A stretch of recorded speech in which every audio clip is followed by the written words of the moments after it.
सत्संगत जी, प्रेम से कहना, प्रेम से कई बार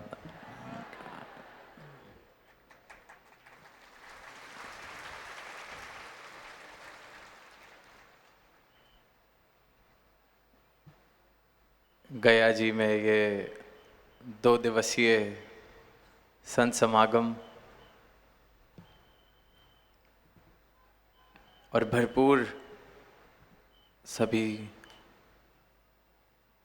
उत्साह के साथ सभी संत यहाँ पहुँचे। जैसे कि अभी श्रवण किया कि किस प्रकार पूरे शहर में ही ये आवाज़ दी गई सद्गुरु के ब्रह्म ज्ञान की, सद्गुरु के मिशन की, जन जन तक इस आवाज़ को पहुंचाने का प्रयास किया गया।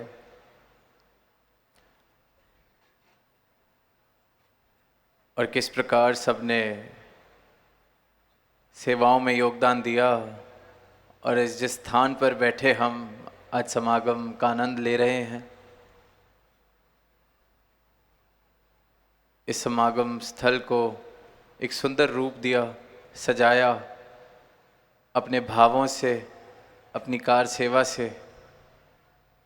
और फिर वहीं ये भी सुनने को मिला कि किस प्रकार अन्य शहर के वासियों ने भी अपना अपना योगदान किसी भी रूप में सेवा पहुंचा कर किया।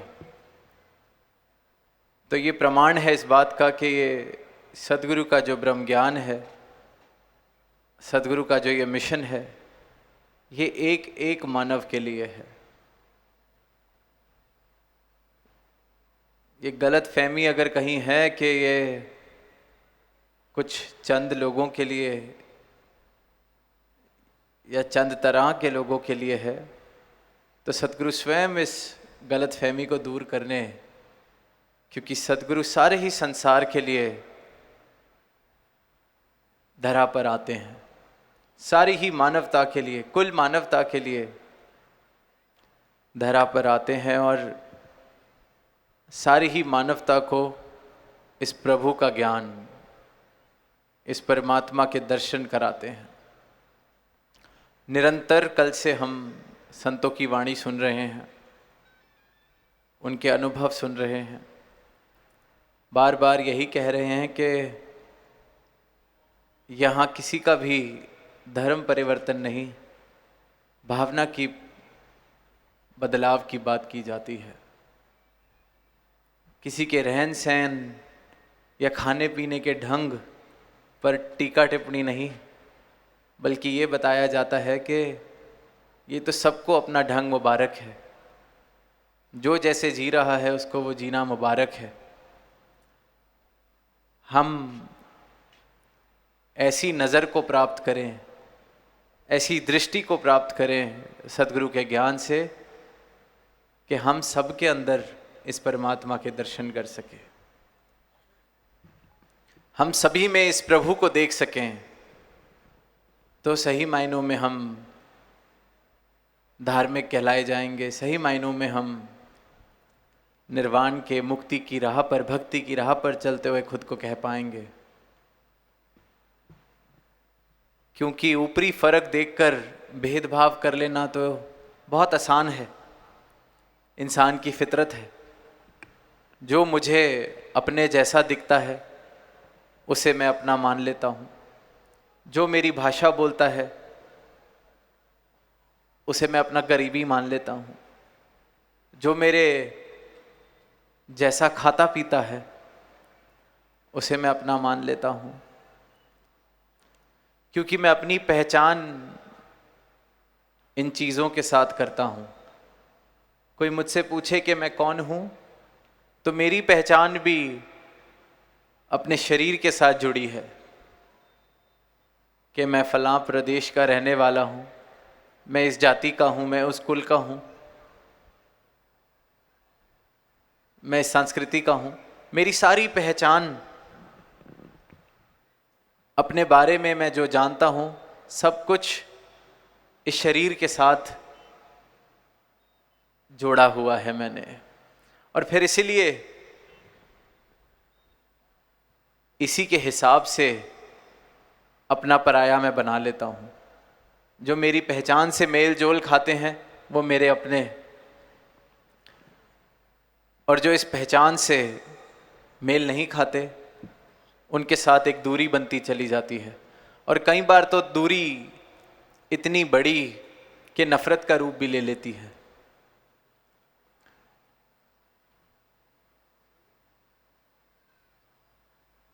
और वो नफरत का रूप भी हम देखते हैं किस प्रकार इंसान का ही दुश्मन बन बैठता है, हैवानियत के प्रमाण देता है। पर फिर वहीं सद्गुरु अपने ज्ञान से मेरे जीवन को रोशन करते हैं और मुझे ये बताते हैं कि मैं ये शरीर नहीं हूं। जैसे हम सब अपने अपने मकान में रहते हैं, किसी का बड़ा मकान है, किसी का छोटा मकान है, किसी का पक्का मकान है, किसी का कच्चा मकान है, किसी का मकान शहर में है, किसी का मकान गांव में है।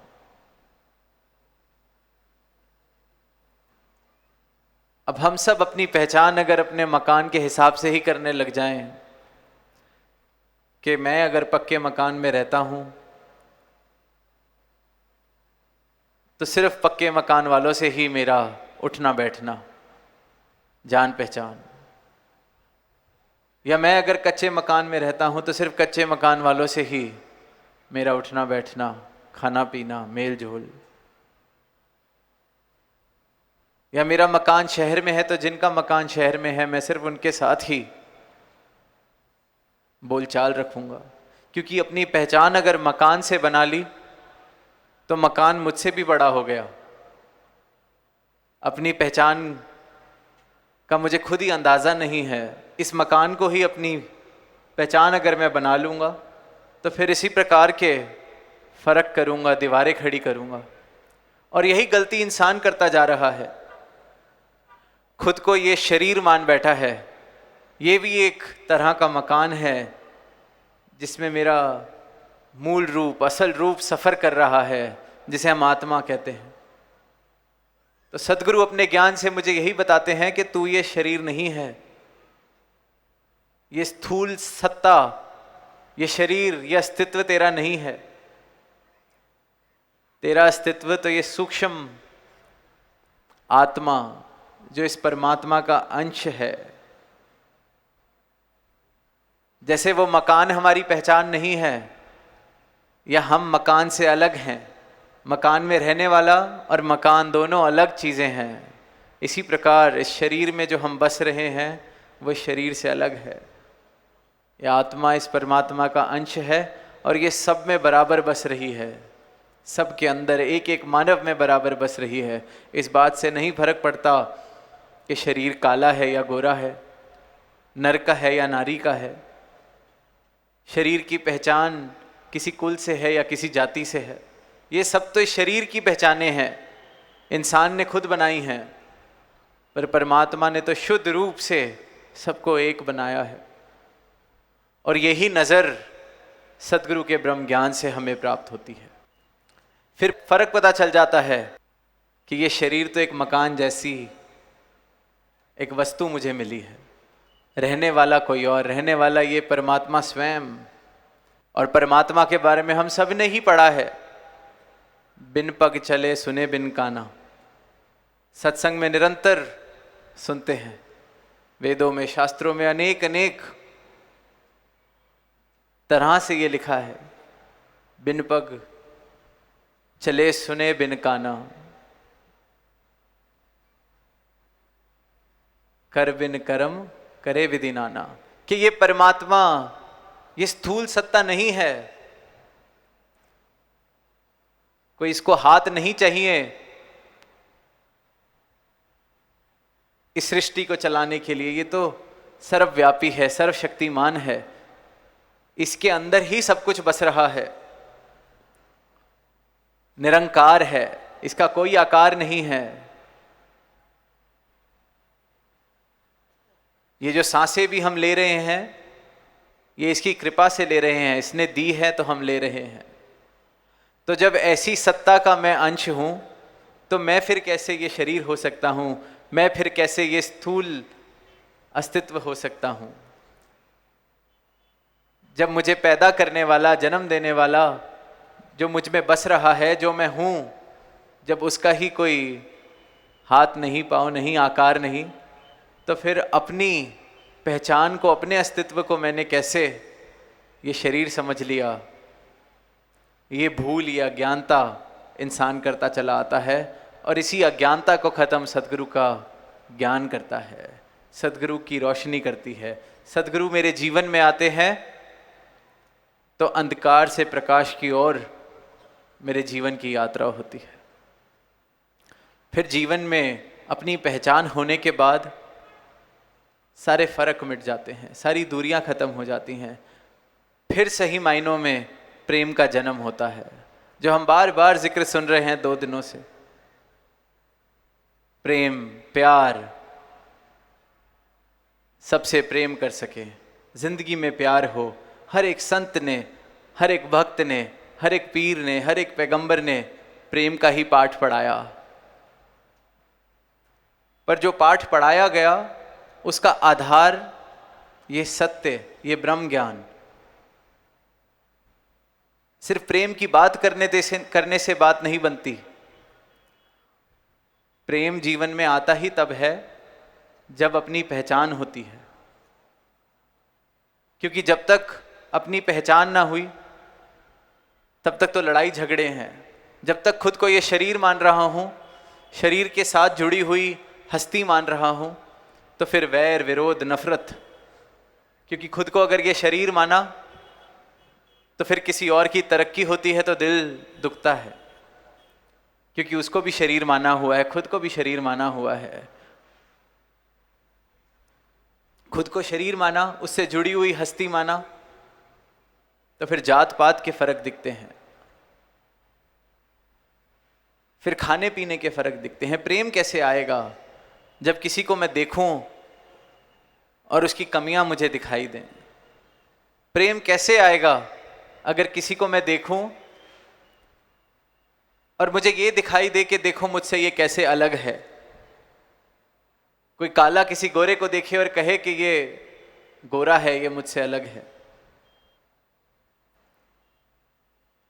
कोई किसी प्रकार का भोजन खाने वाला किसी और को देखे और कहे कि ये मुझसे अलग है। जब खुद को अलग अलग करके देखेंगे तो प्रेम कैसे आएगा? प्रेम तो तब मुमकिन है जब सब में खुद को और खुद में सबको देख सकें।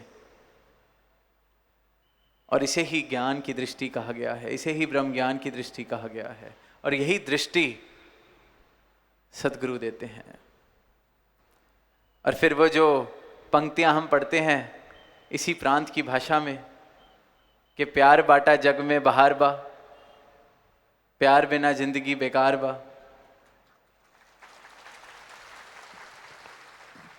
कि ये प्यार को जब तक बांट रहे हैं, जीवन में प्रेम है, तो हर जगह बहार है, खुशियां हैं, सुंदर एक संसार बस रहा है। और प्यार नहीं है तो जिंदगी बेकार है, और ये सब मानते हैं। पर सदगुरु का जब ब्रह्म ज्ञान मिलता है, ये समझ आ जाता है कि इस प्यार का जन्म होता कहाँ से है, ये प्यार जीवन में आता कहाँ से है। अगर जिसके दर्शन मैं करूं, जो इंसान मुझे दिख रहा है, उसमें मैं प्रभु का रूप देख सकूं, ये देख सकूं कि ये मुझसे अलग नहीं है। ये ऊपर ऊपर जो भी फर्क दिख रहा हो, ये शरीर वाली आंखें जो भी फर्क देख रही हो, पर अंदर से हम एक, इस निरंकार का अंश, इस परमात्मा का अंश, इस भगवान का अंश एक हैं। जब किसी को देखूं उसमें खुद को देख पाऊं, तो फिर खुद से कैसे नफरत हो, खुद से कैसे वैर हो? प्रेम ही प्रेम होगा। जब खुद में देखूं तो सबके लिए देख सकूं, सबके लिए सोच सकूं, सबके लिए भले की कामना कर सकूं, क्योंकि सब में ही खुद को देख रहा हूं, सब में इस परमात्मा के दर्शन हो रहे हैं। तो जब जीवन ऐसी नजर को प्राप्त कर लेता है तो वो जीवन धार्मिक हुआ, तो वो जीवन वाकई ही फिर प्रेम करने के काबिल बनता है। वरना तो फिर प्यार बिना जिंदगी बेकार बा। तो ये जीवन कल्याणकारी बन सके, ये आत्मा जो मिली है इसका कल्याण हो सके, ये मानव तन जो मिला है, ये जिस कारण से मिला है जिस कार्य को करने के लिए मिला है वो कार्य पूरा हो सके। इसलिए ये समागम रचे जाते हैं, इसलिए ये संत आवाज देते हैं कि इस नज़र को प्राप्त कर लिया जाए तो जिंदगी में बहार ही बहार है, खुशियां ही खुशियां हैं, क्योंकि सब में मैं खुद को देख सकता हूं। सोच के देखें, जीवन में अगर ये नज़र मिल जाए तो फिर कैसे छोटी छोटी बातों का कई बार जो बुरा लग जाता है, जीवन उससे ऊपर उठना शुरू हो जाता है, क्योंकि कहने लगते हैं कि कोई बात नहीं, अपना ही है। मैं भी तो कभी कभी ऐसे कर देता हूं। जीवन आसान होता चला जाता है, प्रेम जीवन में आने लगता है, रिश्तों में आने लगता है, घरों में आने लगता है। मेरे जीवन में अगर प्रेम है तो फिर मेरे जीवन के हर पहलू में वो प्रेम दिखने लगता है। तभी बात बनती है। सिर्फ कहीं बाहर दो मीठे शब्द बोल लेने से ये बात नहीं बनती कि बहुत प्रेम करने वाला इंसान है। जिसके जीवन में प्रेम हो, जो इंसान प्रेम करने वाला हो, उसके हर पहलू में ही प्रेम नजर आने लगता है, दिखने लगता है। तो जहां बार बार जिक्र हो रहा है कि ये फर्क मिट जाए, अभी कुछ दिन पहले ही होली का त्योहार, तो कैसे जब रंग लगा दिए जाते हैं तो सब एक जैसे ही दिखाई दे रहे हैं, सबके चेहरों पे रंग लगा हुआ है, सब एक जैसे, एक समान, पहचान भी नहीं पाते कौन है, किससे बात कर रहे हैं। कई बार तो ऐसा भी रंग लगा होता है। और सदगुरु जो रंग लगाते हैं उससे हम वैसे ही एक हो जाते हैं, ये एकत्व वाला रंग लगा देते हैं।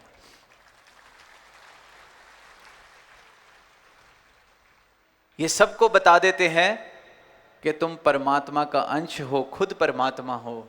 ये सामने वाला जो इंसान चल रहा है ये भी परमात्मा का अंश है, एक एक मानव खुद परमात्मा की बनाई हुई मूर्त है। तो सबको सजदा करो, सबकी सेवा करो, एक सुंदर संसार बसता चला जाएगा, जीवन में आनंद आता चला जाएगा। और यही जीवन जीने का उद्देश्य, इस रहस्य को, इस सत्य को जान लेना, भ्रमों से दूर हो जाना। वरना तो हम देखते हैं कि कहाँ भगवान के नाम पर, धर्म के नाम पर सिर्फ और सिर्फ नुकसान पहुंचाया जा रहा है। कैसे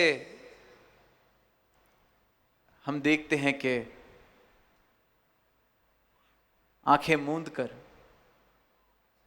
जो बात समझ में नहीं आई, पता नहीं चला, कैसे हम ये कह सकते हैं कि धर्म के नाम पर कोई किसी का नुकसान करे और खुद को धार्मिक कहे। परमात्मा ने तो सिर्फ और सिर्फ प्रेम करना सिखाया, प्रेम का पाठ पढ़ाया। हर किसी में अपने दर्शन जिसने कर लिए, हर किसी में इस परमात्मा के दर्शन कर लिए, तो वो सच्चा धार्मिक, क्योंकि फिर वो किसी को दुख नहीं दे सकता, वो सिर्फ और सिर्फ प्रेम की बात करेगा, दुख नहीं पहुंचा सकता। तो जो अज्ञानता के कारण इंसान दूरियां बना लेता है, शोषण करता है, ऊंच नीच वाले भाव रखता है, वैर विरोध वाले भाव रखता है, ये सिर्फ और सिर्फ अज्ञानता है। अगर मैं सोचता हूं कि मैं धार्मिक हूं, पर मेरा धार्मिक होना अगर मुझे इंसान से दूर कर रहा है, तोड़ रहा है, तो ये आज मौका है कि मैं सोचूं, क्योंकि धर्म सिर्फ और सिर्फ जोड़ता है, धर्म तोड़ता नहीं। जोड़ने वाले भाव, क्योंकि सत्य हमेशा जोड़ेगा। इस परमात्मा के जब हम दर्शन कर लेते हैं सही मायनों में, तो फिर प्रेम आएगा ही आएगा। तो दातार से ऐसी ही अरदास सारी ही मानवता के लिए, हर एक इंसान के लिए, कि सभी एक सुंदर जीवन जी सके, एक प्रेम वाला जीवन जी सके, एक भक्ति वाला जीवन जी सकें। जीवन में सभी को ये मौका मिला है, अगर मानव शरीर में है, कि इस परमात्मा के दर्शन कर सकते हैं, इस परमात्मा को प्राप्त कर सकते हैं, अपनी पहचान, सही पहचान। ये फर्क जीवन में पता चल सकता है कि जैसे मकान और मकान में रहने वाला मैं अपने मकान से जैसे अलग हूँ, उसी प्रकार जो मेरा मूल रूप है, जो मेरी सच्चाई है, जो मेरी पहचान है, वो इस शरीर से अलग है। इस शरीर में सिर्फ और सिर्फ वास कर रही है। तो इस पहचान को प्राप्त कर लिया जाए, जीवन का कल्याण कर लिया जाए। सही मायनों में इंसान है तो इंसान बन सकें, ऐसी अरदास प्रभु से, ऐसी अरदास दातार से। और ये जितना सुंदर यहाँ समागम का रूप बना है, तो यही मन में भाव आ रहे हैं कि ये सिर्फ 2 दिन तक सीमित वाली बात नहीं। जहाँ जहाँ भी हम अपने घर की तरफ जाएंगे, अपने घरों में इस ज्ञान की गंगा को लेके जाना है, अपने घरों में ये भक्ति वाले भावों को लेके जाना है, अपने घरों में ये प्रेम वाले भावों को लेके जाना है। ये सत्संग, ये समागम हमारे घर में हमारे साथ पहुँचे, हमारे जीवन में हमारे साथ चले, तो ये समागम भी मुबारक है, यहाँ आना भी मुबारक है, तो खुद को सेवा में लगाना भी मुबारक है।